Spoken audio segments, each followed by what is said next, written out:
I'm going to take you guys through the normal way that I prepare myself for working out. This is my personal warm-up routine, or if you want to call it like a wakey-wakey situation.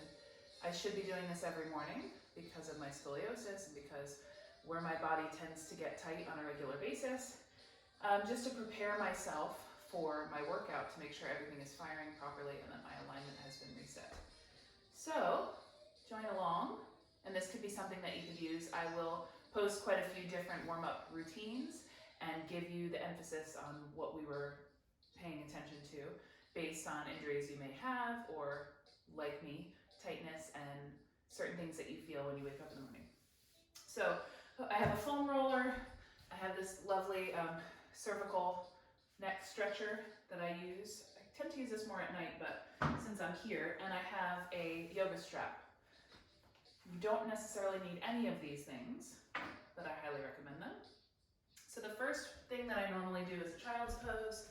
I come down to my hands and knees, big toes touching, knees wide, reaching all the way out and away with those fingertips, creating a little bit of traction by pressing out and away through the tailbone and through the fingertips. And then just kind of playing with the shoulders, pressing down away from the ears, feeling the lats fire. Walk gently over to the right side, press into the left hip. Opening up the side waist, intercostals. QL there, and then coming back through center. And you never want to really deep stretch a cold muscle, so this is just a couple breaths in each position. Coming back to center. I'm going to inhale myself up, and then I'm going to sit down on my bottom, and I'm going to take my foam roller. I'm going to place it just underneath, kind of where the base of my sports bra is, the base of my shoulder blades.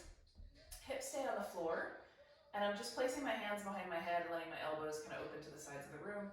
This is a nice stretch of the chest. This is kind of letting your vertebrae know that we're moving around, opening up any sort of tightness from the dominant positions that we were in throughout the day, which tends to be sitting, our hands in front of us on our computers or on our phones. Our chins generally jut forward quite a bit, which puts a lot of pressure on the neck. So this is kind of the counter for that.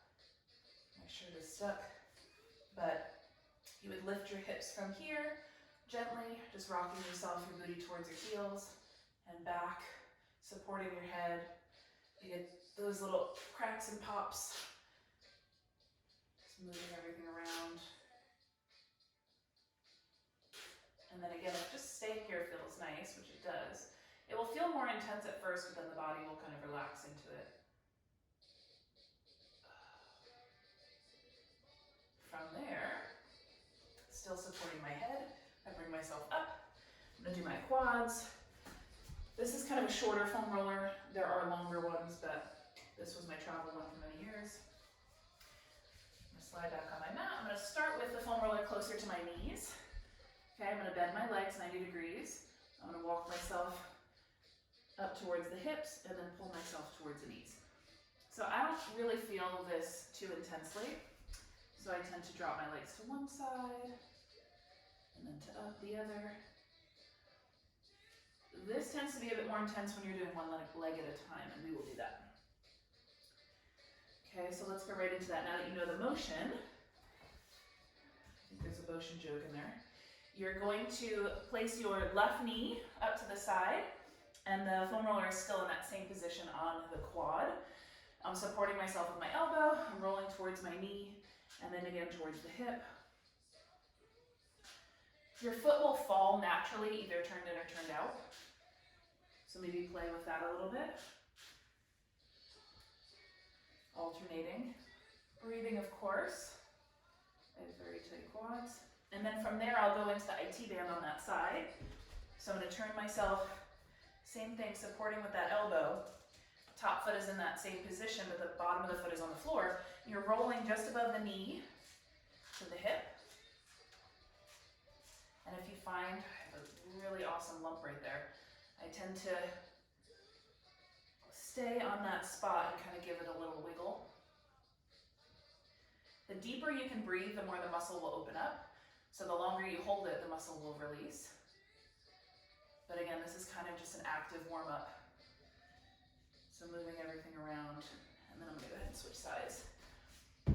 So foam rollers under that left leg, the right knee is out to the side, I'm on my left elbow, forward and back.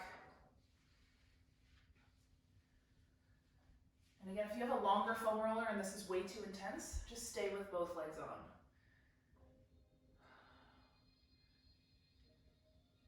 Okay, up and down. And then transitioning into the IT band by turning, dropping the foot to the floor, rolling to the knee. So the tendency is for the muscle to grip or the muscle to fire to protect itself. But if you can support yourself and then connect to that leg and say, hey, we can release here. Maybe slow down for a second to allow the muscle to let go. Oh yeah. And then if there is that spot, add the wiggle.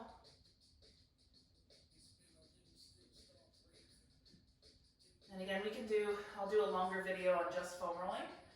But this, for my personal preference, I tend to have very tight IT bands and quads.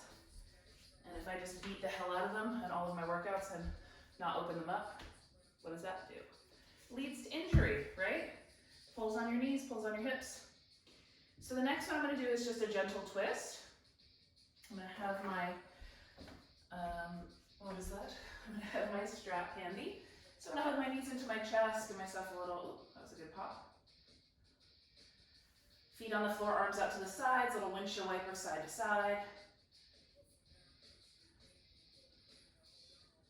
Go ahead and do piriformis on the, we could do this on the foam roller too, but since we're already on our backs, cross your ankle over your knee, and then breathe into that right hip. Add that little wiggle side to side. Find anywhere that feels, any angle that feels a little bit tighter, and maybe hold there and breathe.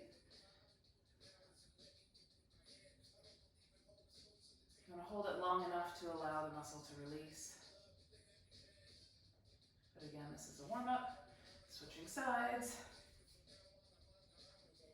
And maybe there are days where you just feel like doing the warm-up and you want to hold things a little bit longer, that's fine too.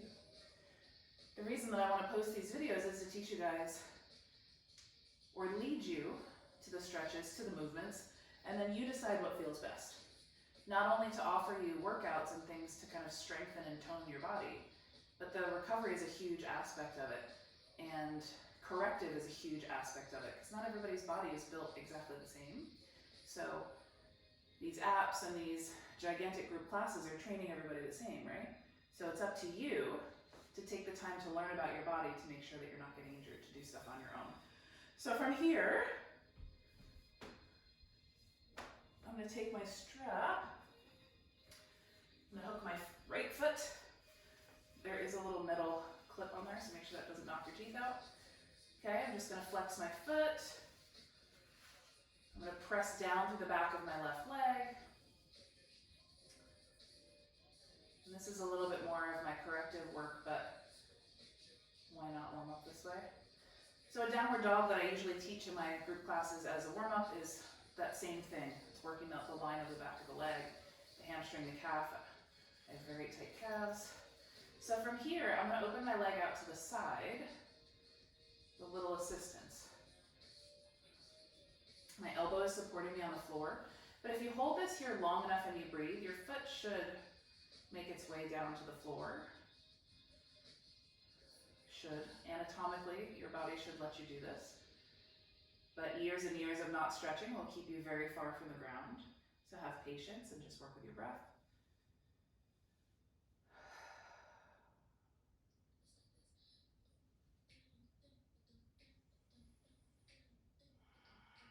Inhale, I'm going to bring myself back up. And then I'm going to switch feet. Left foot in, left hand holds. Hopefully I have enough space with this. Oh. So if you put the strap more on the ball of the foot, you can actually pull and get that calf stretch too. Your foot should actually come down. Mine does not, because my calves are so tight. Breathe. Try to relax your shoulders. I know I'm wearing a big fluffy sweatshirt, but always keeping the space between the earlobes and shoulders. Lats are pulling the shoulders down. I'm pressing my lower belly towards the floor. There is a natural curve of the low back, but I'm pressing the back of my right leg to the floor to get that stretch in my hip flexor. And then I'm gonna open to the side. I tend to have more turnout on this leg, but not enough for it to go all the way to the floor. And this hip will lift up a little bit, it's okay, but just have some energy in that bottom heel reaching out towards the other side of the room.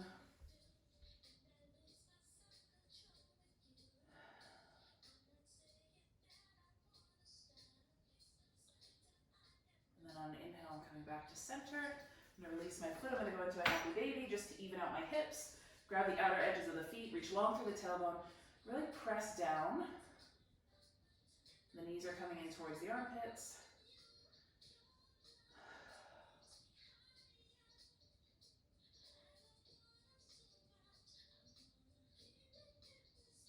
So the rotation, bring ankles and knees together, drop over to the right side, just open that left arm, get a little thoracic mobility here.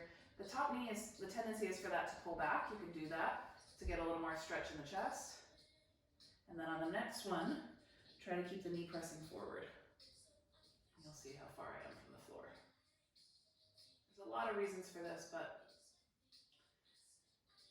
we won't get into that today. Okay, close. We're gonna switch sides. You can just roll over. I'm gonna turn to face you so you're not looking at the back of me. Stuck. Open, let that top knee pull back. Some people prefer to do this with a block under their head. It's up to you. If you have bigger shoulders, I would recommend that. Good, and then try to keep the knees touching, because anatomically, right, your head is dropping, so I tend to support it here. Keep pressing that knee forward. Oh. Yeah, this is troublesome for a lot of reasons, but again, we won't get into that today. Closing, I'm gonna roll over onto my belly. I'm gonna press the tops of my feet into the floor. The pinky edges are pressing down. Thumbs are aligned with the chest. I'm gonna press down into my palms, roll my shoulders down away from my ears, squeeze the elbows towards each other, press into the floor, and release. I'm gonna try to not be overactive with the glutes here. So inhale as you rise up and exhale on the way down. Press back. Child's pose again. And then eventually tuck the toes. Downward dog. Again, working the heels. Create a little more of an active movement here.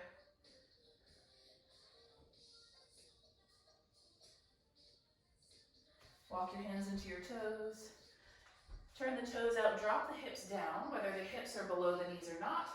You can press the elbows into the knees to get that groin stretch, or you can press your elbows into your knees again, hands into prayer. If you're in that yogi squat, press the pinky edge of the foot towards the floor. Easier said than done. Hands down, parallel the feet, forward fold.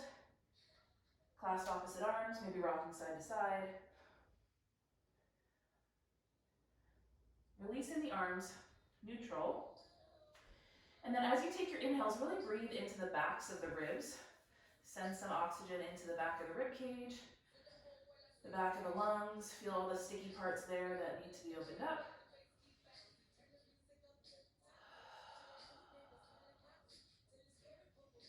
Bend your knees and roll up slowly. Take a couple breath cycles to get to the top, and when you arrive, take a big inhale. I tend to have low blood pressure, so if I stand up too fast, I get very dizzy. So please be mindful. Oh. Twisting high knees, opposite knee, opposite elbow. Trying to activate the abs. Rounding in the lower back to get that connection, that C-curve connection. Each time you stand up, open the elbows nice and wide. Good. We can go into some straight leg kicks. A little active hamstring here. Active quad. Pull, point the knee down towards the floor. Keep going with those. Your strap is really helpful if you can't reach your foot. And this is more for a static stretch, so afterwards, sorry, I keep wiping my nose. Itchy nose today. You can hook the foot like so, then grab on and pull in. Okay, don't force it, you want to point the knee down. If you don't have a strap, you can roll up a towel and hook your foot that way. Obviously, you can hold on to something if you need to. Okay, and then we're going to go into hips. Open. Up and over. You can do the same thing opposite, up and over. You do a little hip foot cradle, active hip stretch, being sure you're not tweaking the ankle. Support the knee, support the foot. Trying to stand up really tall. Okay, arm circles. So I teach classes and I tell people to do their arm circles both for warm up and cool down, and I see this. Can you see that? That's not a circle. Straight back. See this, the plane that my arm is on? I'm trying to maintain that all the way back. Okay, intention. Mine is not perfect. I have tight chest, tight shoulders, issues here, but anybody can do this. It's not really doing anything. Okay, grounding through the heels, pressing down. Knees are soft. Okay, from here, if you want a little cardio, if you have a little extra time before class starts, you can do a little boxer shuffle. You can do some knee skips. You can jog in place, you can grab your jump rope. Anything to slightly elevate the heart rate so the body is warm. It's much better for you to go into a workout warm than cold. If you didn't know that, now you know. It keeps you from getting injured, and your body is more aware. You get more out of your workout. So let me know if you have any questions. I'll be posting more like this so you guys can use before or after our live workouts. And I'll probably get into some corrective things as well. So please let me know if you have any injuries or things that will help you long term. I'm here for you.